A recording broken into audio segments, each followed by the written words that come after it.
I think Americans want freedom. We confuse power for freedom. We confuse money for power. So we confuse money for freedom. Also, as an immigrant, you confuse education for money. And therefore, you consider education as freedom. So you want to be free, but the issue is you think in order to be free, you need money and you need education. And while that definitely helps, what's more important is that you have vision and you have courage. Because I think a lot of the time, maybe the first 5 years of making money, I would make money, but because I had no courage or no vision, there was something I was doing to spend the money in a way that made me more free.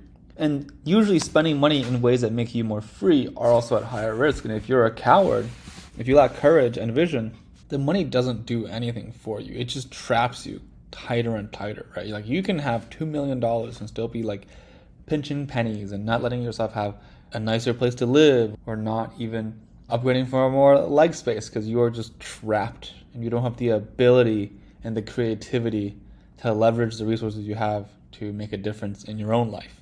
So then let's think about why? Why do you believe that it is vision and courage that makes you free and not money and not education, right? There are plenty of educated people who are not free. There are plenty of rich people who are not free, trapped by their own wealth or whatever. And especially if you think about these fucking rich kids, their life fucking sucks. So you're okay, why is that? Why is that? And then you can also imagine these situations where there are extremely hardworking people who do these crazy things who get free in some definition.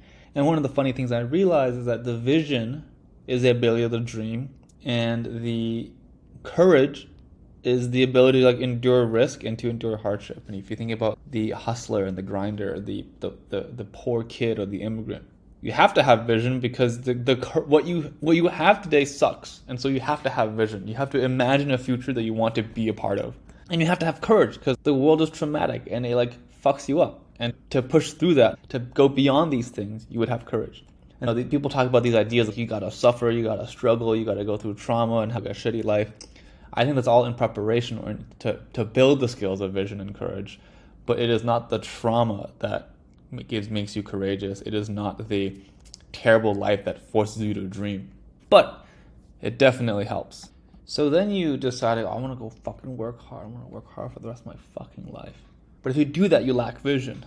Because if hustling and grinding and working hard was as simple as the laws of mechanics, then you are as unintelligent as a rock rolling down the hill, unable to stop.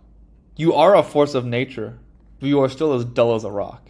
And what you'll find is the skills, these work skills of working hard or whatever, they're the things that get you to the dance, but they're not the things that keep you happy forever. You cannot keep trading your time for money. You have to learn to ask for help. You have to learn to interview and hire people. You need to learn to delegate and trust people. You need to be able to then attract the talent and convince them of your vision that makes them want to help you. And once all this is in place, your only job is to then allocate capital, right? Now you're spending the money, but you spend the money because you have the vision of understanding what you're going towards, and you have the courage of then spending the money, right? Mark Zuckerberg is making $100 billion bets. That's because he has vision and he has courage. I don't know where I'm going with this, but this is what's on my mind.